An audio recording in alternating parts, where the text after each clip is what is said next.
Hello everyone, D pharmacy second year के बच्चों, आपको जो आज चैप्टर पढ़ाने वाले हैं वो है सेकंड चैप्टर। जैसा कि पहली वीडियो में हम लोग डिस्कस कर चुके थे केमिस्ट्री के जनरल इंट्रोडक्शन के बारे में। अब आप सेकंड चैप्टर पढ़ोगे जो था chemical naming of drugs. Chemical naming of drug आपका सेकंड चैप्टर जो दे रखा है उसके अंदर आपको कुछ नहीं करना, उसके अंदर आपको बेसिक रिंग्स पढ़नी है। जितने भी हमारे कंपाउंड आने वाले हैं, आप लोग जो जो कंपाउंड आगे केमिस्ट्री में पढ़ोगे उनके लिए जो बेसिक रिंग्स चाहिए होती हैं उनको बस आपको एक बारी देखना होता है। जैसे कि 12th स्टैंडर्ड में आप लोगों ने पढ़ा होगा, उसमें दिखाई जाती थी नेम रिएक्शंस। तो जैसे एक फ्लो चार्ट कर लेते थे ना हम, कि सब जगह से उठा के वो नेम रिएक्शन एक पेपर पे नोट कर लेते थे। 2 या 3 बार के रिवीजन से वो माइंड में अच्छे से बैठ जाती थी। ठीक इसी तरीके से आप लोगों को इसमें करना है।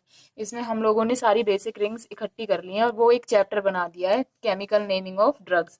जैसे कि पहला आप कंपाउंड देखिए, ये दे रखा है साइक्लोप्रोपिन। साइक्लोप्रोपिन मतलब साइक्लो इसलिए वर्ड यूज किया गया है क्योंकि ये साइकिल बनी हुई है, और प्रोप मतलब यहाँ इसमें 3 कार्बन है, 1 2 3, इसलिए इसका नाम साइक्लोप्रोपिन है। इसके अंदर 4 कार्बन है, 1 2 3 4, तो इसलिए इसका नाम जो दिया गया है वो साइक्लोब्यूटेन दिया गया है। जब हमारे पास 4 कार्बन होते हैं उसके लिए हम ब्यूट यूज करते हैं। इस एन इसलिए दिया गया है क्योंकि ये सिंगल बॉन्ड है, इसके अंदर कोई डबल बॉन्ड दिखाई नहीं दे रहा। अब हमने 5 कार्बन यूज किए हैं तो साइक्लोपेंटेन करेंगे।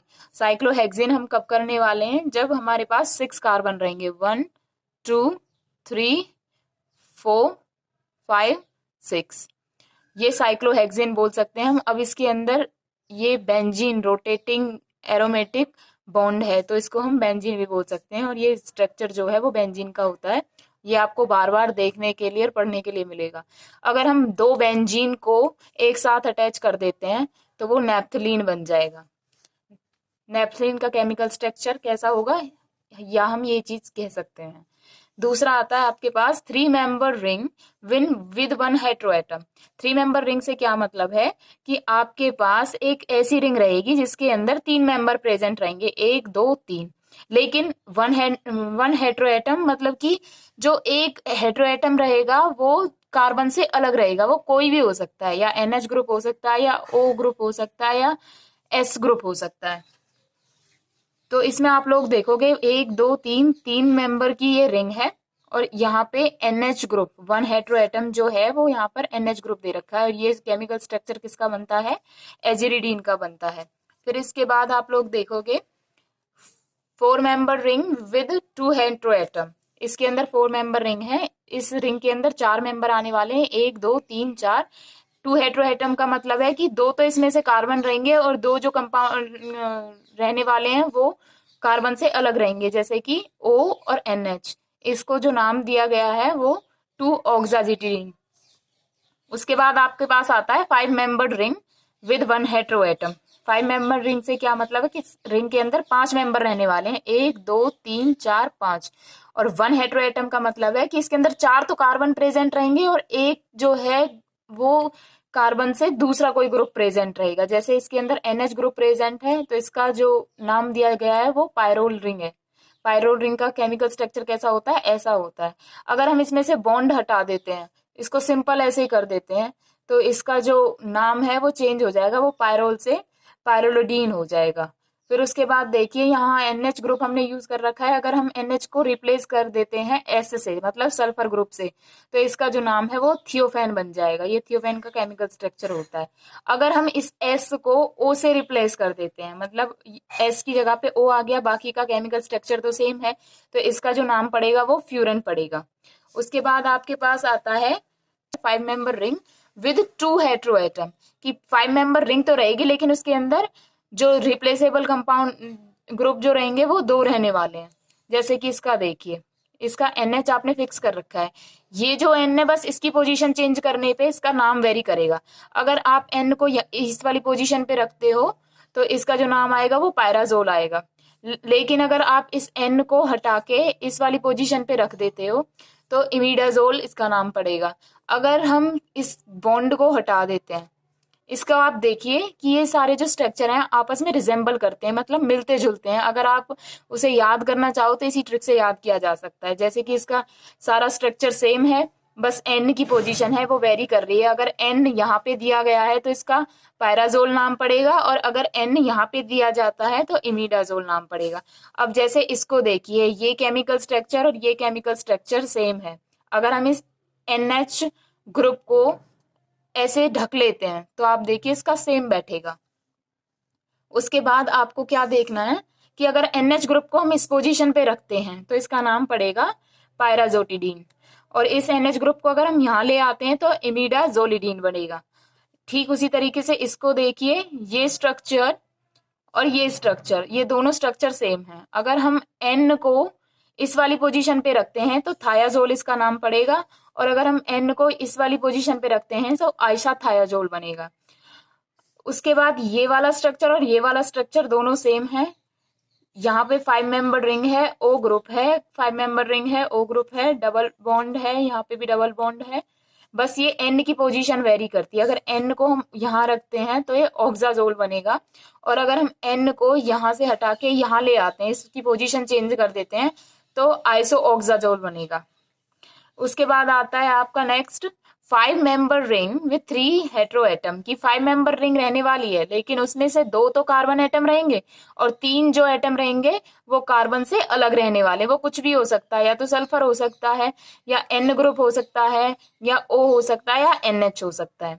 अब जैसा देखिए इसके अंदर दिखा रखा है 1 2 3 4 5, इसके अंदर 5 मेंबर हैं, जिसमें से 2 मेंबर हमारे N और N दे रखे हैं, और तीसरा वाला दे रखा है हमारा सल्फर, S से जिसे डिनोट कर रखा है, और इसका नाम क्या पड़ेगा, thiazoline, thiazole. 6 member ring with 1 hetero atom. 6 member ring से क्या मतलब है कि अब हमारी रिंग में 6 मेंबर रहने वाले हैं, 1 2 3 4 5 6। इसकी N को यहाँ पे रखा गया है कि 6 मेंबर हमारे पास हैं, उसमें से 5 मेंबर तो हमारे कार्बन रहेंगे, और जो लास्ट वाला रहेगा वो कुछ भी हो सकता है अदर देन कार्बन। तो इसका नाम क्या बनेगा, पायराडीन। ठीक उसी तरीके से अगर हम इसके अंदर के बॉन्ड को हटा देते हैं और N की जगह NH कर देते हैं तो पाइपरिडीन इसका नाम पड़ेगा।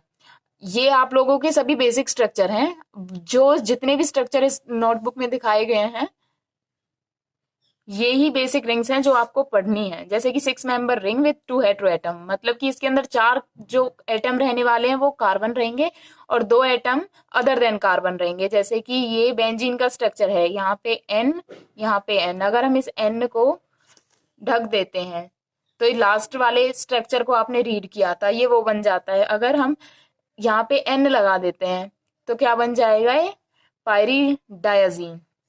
उसके बाद देखिए अगर हम इस N को रिप्लेस कर देते हैं, अगर हम इस N को यहाँ से यहाँ पे शिफ्ट कर देते हैं तो ये पाइरिडीन का स्ट्रक्चर बन जाएगा, और अगर हम इस N को यहाँ से हटा के यहाँ पे कर देंगे तो ये पायराजीन का स्ट्रक्चर बनेगा। उसके बाद अगर हम यहाँ 6 मेंबर रिंग बनाते हैं, उसके बाद ऊपर एक NH ग्रुप देते हैं, नीचे एक NH ग्रुप देते हैं, तो पाइप्राजीन बनेगा। उसके बाद आता है 6 member ring with 3 hetero atom, मतलब कि हमारे पास 6 मेंबर की रिंग रहेगी जिसमें से 3 तो कार्बन एटम रहेंगे और 3 कार्बन एटम से अलग रहेंगे। इसके अंदर N नाइट्रोजन एटम शो कर रखे हैं। ये इसका जो नाम पड़ेगा वो क्या पड़ेगा, टायराजीन। उसके बाद आता है हमारे पास 7 member ring with 1 hetero atom, कि उसके अंदर 6 तो कार्बन प्रेजेंट रहेंगे और एक जो रहेगा वो अदर देन कार्बन रहेगा। जैसे इसके अंदर NH ग्रुप, NH एटम दे रखा है, NH ग्रुप जोड़ रखा है, तो इसका नाम क्या बनेगा, एजिपीन। उसके बाद आता है कि 7 member ring with 2 hetero atom. इसमें 1 हेटेरो एटम का मतलब था कि 6 तो इसके अंदर कार्बन रहने वाले हैं और एक कार्बन से अलग रहेगा, लेकिन इसके अंदर क्या रहेगा, 5 आपके कार्बन रहेंगे और 2 अदर देन कार्बन रहेंगे। अगर NH ग्रुप यहाँ पे है, अगर हम N लगा देते हैं यहाँ पे तो इसका स्ट्रक्चर जो बनेगा उसका जो नाम दिया जाएगा वो डायजेपीन दिया जाएगा। उसके बाद 7 मेंबर की बात खत्म हो जाती है, अब आती है हमारे पास 8 मेंबर रिंग। 8 मेंबर रिंग के अंदर हमारे ये 2 स्ट्रक्चर दिखाए गए हैं, 1 2 3 4 5 6 7 8। 8 मेंबर रिंग का मतलब है विद 1 हेटेरो एटम की 7 इसमें कार्बन रहने वाले हैं और एक जो अदर एटम रहेगा कोई भी वो कार्बन से अलग रहेगा। जैसे इसमें N जोड़ रखा है, इस वाले स्ट्रक्चर को नाम दिया गया है एजोसीन। उसके बाद आता है हमारा ये, यहाँ पे N की जगह NH किया गया है, 1 2 3 4 5 6 7 8, ये भी 8 मेंबर है। आप इसे काउंट कर सकते हो अगर आपको डाउट होता है तो। यहाँ पे हम NH ग्रुप अगर जोड़ते हैं तो इसका नाम क्या बनेगा, ऑक्टाहाइड्रोजेसिन। बाईसाइक्लिक रिंग, बाईसाइक्लिक का मतलब होता है हम कोई भी 2 साइकिल रिंग को जोड़ देते हैं।